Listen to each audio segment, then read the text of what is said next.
Good evening, ladies and gentlemen, and welcome back, officially this time, to the No Credibility Podcast, where we scour the internet for hopeless college students seeking help online, looking ideally for good advice, and we try to offer them some advice.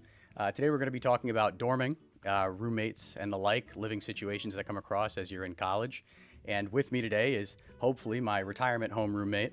He is a former theater kid, and he also made the Dean's List in his first year back after 5 years cold from college. Ladies and gentlemen, Danny Cray. Hi, everybody. Thank you for having me, Anthony. I am so happy you're here, brother. It's so good to have you. Danny, you are an expert in procrastination. Is that right? Yes, that I am. I am best friends with the 11th hour and good acquaintances with the 59th minute. We love a fourth quarter king. Yeah. How do you feel like that procrastination expertise is going to help us today as we talk about dorming? I feel like with some of these situations, it may take you a little too long to be thinking about what was the right answer all along. And that may relate in some way, but yeah. Yeah, like stagnation or procrastinating on maybe addressing an issue, you mean? Yeah, definitely. Yeah, I getcha. I love it. And your experience as far as living on campus is? I don't live on campus. I live with my parents. I love it. You've never lived on campus, is that right? I've never lived on campus. You No, are I have not. Perfect for this then. Thank you. Oh, Yeah, I have not either, but hopefully we're still able to provide some level of help to some of these hopeless folks. some perspective. Yeah. What do you say? We want to jump right in? Yeah, why not? Beautiful. All right, let's get through our first prompt. Danny, give me a name for this person. I really don't like using the usernames that people put on here because I really just feel like usernames are a little... All right. Well, the name that this person provided already was Shay. Okay, we can work with that. So Shay says, "I'm doing everything my roommate asks. I'm still waking him up at night. I just started my freshman year of college. I really like my roommate, and we seem to be getting along. Minus one issue. He says I'm not being quiet enough when I come into the room at night after I complete my homework. Here's the thing. We did have a conversation about this. I explained to him that since I'm in a play at my school, I don't get to start my homework until after 10 p.m. Now, when I get out of rehearsal, I go to the library until about midnight, finish my homework, or try to. If I don't, which happens a lot, I go to a study room in my dorm hall and finish up. I'm averaging getting back to my room around 2 or 3 a.m. During our conversations, he explained to me that I keep waking him up. I listened carefully. I explained to him I was moving quietly around the room, and all he asks is that I don't open drawers when I get back. It's usually what wakes him up, and we agreed. So, last 2 nights, he has woken me up. He has woken up from me entering the room. I open the door as quietly as I can, but it's too creaky. He texts me saying today, "Dude, I'm so serious. You have to be quiet when you come into the room. I couldn't go back to sleep last night." Now, of course, I feel bad, but I'm trying my damnedest not to wake him up. Here's the part that gets me. He has noise-canceling headphones, and he doesn't use them. I've done everything he's asked of me. The one thing I asked is for him to use these noise-canceling headphones, which he did when we first moved in. I don't know what to do. I feel like all of the responsibility of keeping him asleep is on me. Am I the bad guy? I was against the poster initially because getting home 2, 3 a.m. is a little much, especially if you're in the dorms. The dorms, as far as I understand, are not big rooms. They're pretty small. You know what I mean? If you come in and you're making a bunch of noise, it's going to be very easy for somebody to hear you. And then he mentioned the noise canceling headphones. And now truly, I don't care what you're doing at 2 or 3 in the morning. If you have them, Well, they're studying. They just said they're in the dorm hall. yeah. And they went to a study room because maybe the library closes at a certain time. Right. And so he's being, conscious of the fact that his roommate maybe goes to sleep at whatever hour he goes to. He's doing his stuff outside of the dorm, which is polite, really. And then when he comes home, no matter what he's doing, it seems like he's waking up a guy who very easily could not deal with this if he just had his headphones on. I say if this person who obviously knows that they're a light sleeper isn't, willing to do anything about it and just puts it all on you, just start doing your homework right in front of him. Yeah, do your thing. Just type away. Yeah, because what's the risk at this point? You're jumping through hoops and hurdles to try to sort of acquiesce for this person who very clearly is not willing to meet you halfway. You know what I mean? Usually I would err on the side of maybe compromising. I would still say, humbly, maybe talk to this person about this issue, or tell them they can put on the headphones or deal with it, honestly. And when or if they come up to you like, "Dude, what's going on?" Be like, "Oh, thank God you're up. Hey, do you think you could help me with this part explaining media ecology?" Like, just really nap, Oh, that's good. Yeah, that'll send a message. It's like, maybe I should do something about this. Purposely disturb his sleep. Yeah, that's just me. Yeah. There's a mature route, which is, talk to the RAs, communicate with this person about reasonable expectations in the dorm. And then there's, just be a little bit of a jerk. Mess with this person a little bit. You know what I mean? Consideration goes a long way until it doesn't. I agree. Yeah, you can be polite up to a certain extent. And I think that's especially in the case if you, again, have the tools to solve the problem for yourself and are instead putting the responsibility on somebody else. You know what I mean? Yeah. To have the ability to throw the headphones on, ignore the situation entirely and go, no, actually, I'm going to make you fix the situation for me. I'm going to make you look after me because I need my 8 hours. It's just inconsiderate, Yeah, and I'm looking here that I don't think they're even explaining to the light sleeper here that the reason they're coming in so late is because this, that, and the third. Why don't you tell them about that? Have you told them about that? Yeah. Yeah, I think that's actually a really good point because if you highlight hey man, I'm doing this, I'm looking out for you. You know what I mean? I'm going out, I'm doing the stuff outside of the dorm, I'm studying outside of the dorm, I'm doing my work out there so that I'm giving you that space. All I'm asking is that you have a little bit of courtesy when I come home. It's I think that's the guy is clearly trying to meet this person or, be nice and sort of accommodate and is just getting flack in return. That's nonsense, man. And if all else fails, about 500 milligrams of melatonin. Yeah. Don't drug your roommate. That's obviously not. But maybe advise them to take it on their own. I think that's perfectly fine. Yeah. That's good. That's not where I was actually, going with that. That was half decent advice until we got to, slipping something into there. We were not slipping each other. No, okay. Slip some melatonin into their wallet. Don't do that. Yeah, that's fine. I love it. And best of luck to you. Best of luck to you, and keep on studying. Yeah. In front of him. Yes. What do you have any good ones?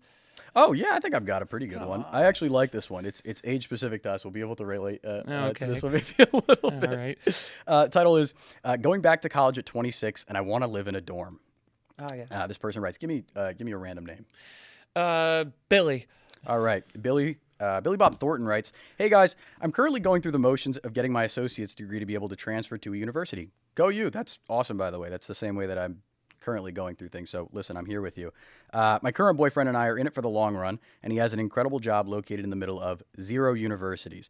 He's commuting about an hour to work every day from where we currently live, and he wants to find a place closer to his job. However, I am a year and a half away from going back to school, and I cannot take him away from his job to pursue college life. So I'm looking at being 26, living in a dorm. Any thoughts? I'm actually really excited about the thought since I never got to experience it before.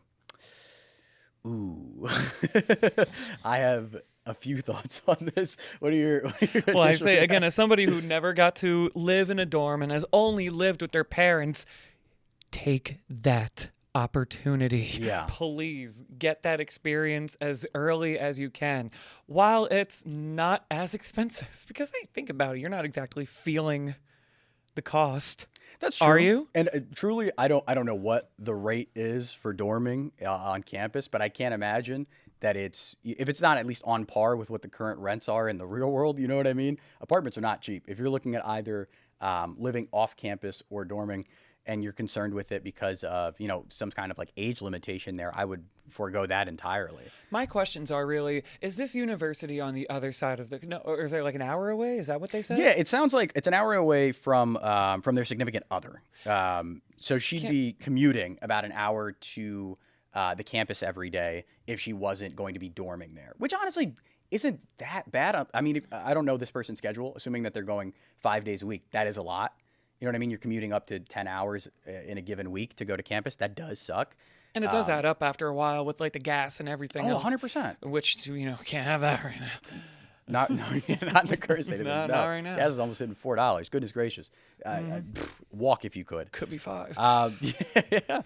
But I would say no. If dorming is a reasonable enough option for you, financially, if that's not a concern, and if you're completely okay with it, and it's just more of a personal thing of what do you guys think about me going to dorm at the age of 26? Ultimately, yes, you are going to be dorming with people that are probably 7 or 8 years younger than you, which is you guys might not culturally have a lot in common. It's like it's not that many years apart until you start talking to one another, and then Yeah. the disconnect is there. I felt that a little bit like when I first came here. Like I got used to it after a while, and then I did start seeing more people like my age and our age. We're both 27. Yeah. Whisper that. Don't you said that loud. I don't. Okay. 27, and no one's checking IDs here. Okay, we're fine. But yeah, we are some old heads, and there is that gap. I completely agree with you. But yeah, like the disconnect is there. But honestly, you're there for yourself.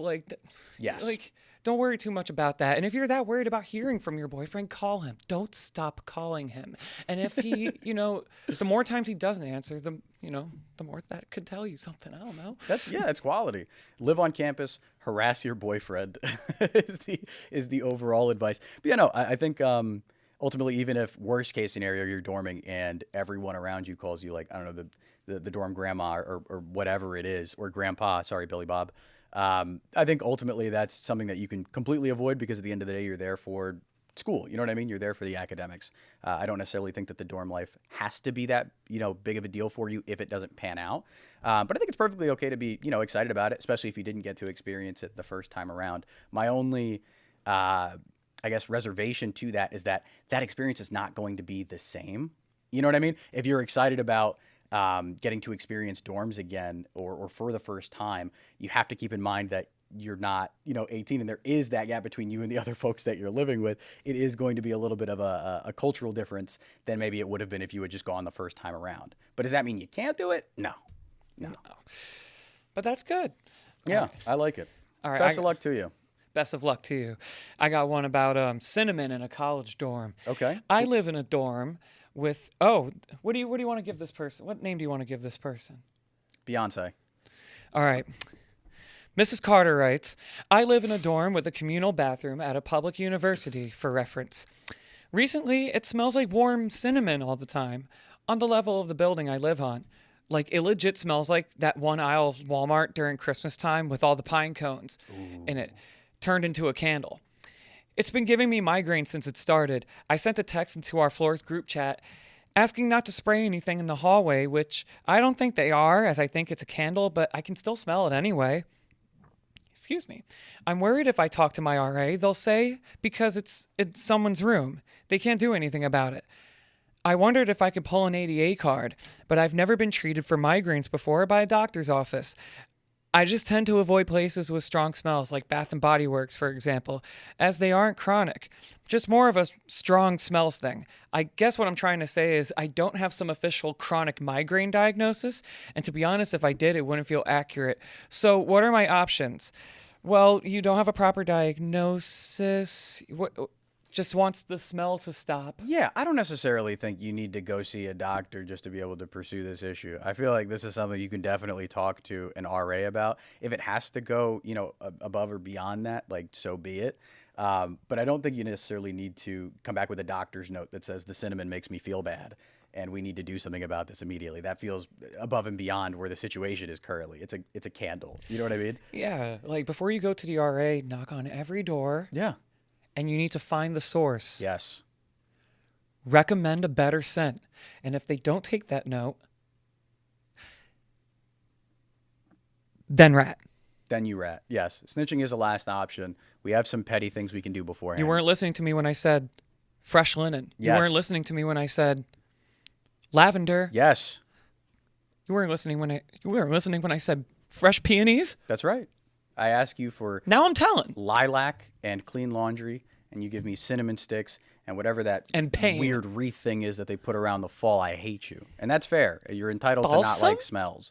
What is it? Is it not balsam? Is it? No. What's that thing? It's like what is it? Thanksgiving or whenever it is? My mom puts it up all the time. It's that big like wooden. It's not a grass wreath like the Christmas one. It's like the or like the broomstick. Cornucopia? You know what I'm talking about? Not a cornucopia. No, not a cornucopia. It looks like someone made a broomstick out of like 30 separate sticks. I don't know what that thing is called, but it smells like the purest cinnamon you've ever smelled in your life. If you know what it is, leave it in the comments because I need to avoid it at all costs. But that thing. We are blanking. Assuming that the hall is smelling like that, then we have a problem, and I am on your side. Again, I still don't think you need to go to a doctor for it, but you can definitely talk to somebody or put up a competing scent. You know what I mean? You start like a little hall war. You say, listen, you guys could have cinnamon, or you guys could have some fresh laundry, or what was it, lavender? Yeah, lavender. But like Lavender's since it's cinnamon, if you're really going for war, start cooking a bunch of onions, bacon. Oh, what else could you do? We can get spices in there. We can get some. Listen, who's to say we can't get a hot plate and make some chicken tikka masala in the middle of our dorm? You know what I mean? Get creative with it. Some spicy ramen. Start to explore your options. Oh my if God. smells are just flying willy nilly in this hallway, let's get creative with it. I mean, truly push these people to their edge. Okay. The options are endless. Yes, Absolutely. That's the domestic terrorist option. If you want to not harass the people that are in your hall, then again, just approach somebody in your school. I'm sure that a letter probably or an email goes a long way. Or a gift A gift? of fresh lavender scented candles. Oh, that's actually very nice. We were coming at it from a very divisive and antagonistic route. Listen. You could be nice to the person as well, and maybe get them a better scent. It's only better to get to the real antagonistic points when they're just saying no. Yeah, but then what are you doing there? Like, so you don't like my scents? You bringing me fresh lilac when I'm in a cinnamon household? You know what I mean? What are you trying to say about my scents? You don't like me? At that point, I'm just saying, it could really smell lovely in here think about how much better things could be if we didn't have cinnamon. if we just smelled together. Yes. Build unity. You got to. I love that. United we smell. That's great. Yes, united we smell. That's good. Oh yes. Put it on a t-shirt, start a movement in your dorm, and best of luck to you, you poor cinnamon smeller. Oh man. All right. What do we have? Let me see. Oh, I like this one. I'm just going to, that's fine. We're gonna let us smell beautiful. Yes. Before we get into this next one, Danny, you know what I need? I need a name. Make it a good one. It might be our last. Selena. Selena Gomez? Yeah. Okay. Miss Gomez writes, my roommate is creeping me out. I live in a one-room dorm on my campus, and my roommate and I haven't really talked at all. He mostly keeps to himself, and I've already lived with him for a semester and a half. 2 weeks ago, when I came back from the showers, I put my shower shoes and my shoe shelf and my basket on the ground for a second, and when I turned around, my roommate was like half a foot away from me. Jesus. It made me jump, which made him jump. Wait, say that again? It made me jump. No, that last part. Go right back. Oh, yeah. So Not to they the very beginning. came out of the shower, turned around, roommate was like half a foot away from him, like a horror movie. Oh God. Turn around and buddy's just nose to nose with you. No. Don't like that. We got COVID restrictions around here, son. I need 6 feet if I'm in a towel and my shower shoes. Have some respect. So last night when I was 16 sleeping, feet. At least. I shot awake at 11:30 and I found him in the same bed as me. I was super uncomfortable and gently tried waking him up without startling him. I told him he was in the wrong bed, and he went back on his own. This guy's a psycho. I'm definitely not dorming with this guy next semester, and I'm not sure what to do during the meantime. This one's open and shut. I need you to get the police involved immediately. This is not a sane person. Restraining order, babes. The towel Restraining is a order. red flag. The whole shower situation is weird. The bed thing is inexcusable. I mean, that's horrifying. You imagine waking up in the middle of the night and your roommate's just shoulder to shoulder with If you like me, just say that. Yeah. And if you do, find someone else to talk about it with, or find someone else to sleep next to. And maybe you guys can talk about how much you like me, but that's not the way to go about it. That's Or foul. just tell me. But this is beyond words. We're not, if I wake up and you're in my bed, we're not talking about anything for the rest of our lives. You are gone from me, both by rule of law and by rule of society. We will never be friends. It's, yeah. Ugh. Ooh. Don't Not a fan. don't come into my bed like that. Yeah. Get the police. Hopefully they can help you more than we can. He That's didn't about already get best the hint advice that I you could- were probably disturbed when you were startled at the sight of him in the shower. Yeah. Was that something that was? Well, no, something so it Gomez- wasn't in the shower. They got out of the shower, came into their dorm, put their stuff away, and the moment they turned around, Buddy's just there. like just Like close up. Like real, just all in your face. So, I mean, at least he had the courtesy to let you get out of the shower. But the moment you step out and you turn around, brother is there trying to smell the shampoo and whatnot. No, this is inexcusable.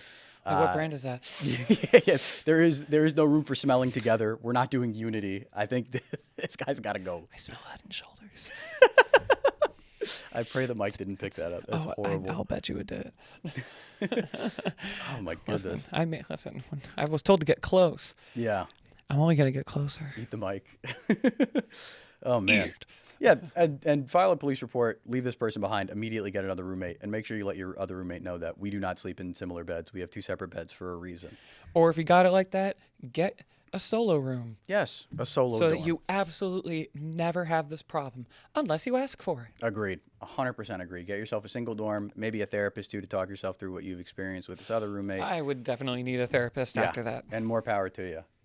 Danny, we did it. That's did all the it. time we have. We have helped God, that went a lot a quicker than bevy I of thought. people. Yeah, it shoots by. The time goes by fast when you're being a prophetic, a source of wisdom for people. Any final thoughts? Never let anybody else's problems become yours. Yes. Amen. Yes. And that includes problems with their smell, their addiction to cinnamon, their need to sleep with other people in their dorms. And Don't their let- need to smell your hair. That's right. Don't let it be your problem. Agreed wholeheartedly. Danny, thank you so much for being here. Of course, I it was my appreciate pleasure. you, man. Absolutely. And if you have any questions or any advice that you would like to throw our way, we are more than happy to handle it here for you at the No Credibility Podcast. You can find us on YouTube. You can comment on Instagram as well. We do read them. I promise you, I read every single one of them. You can send them all our way. We will talk about them right here. Maybe it'll be Danny. Maybe it'll be somebody else next time. But until then, my name is Anthony Centeno. This is Danny Cray, and because we all need it right now, best of luck to you. Thank you. Have a good night.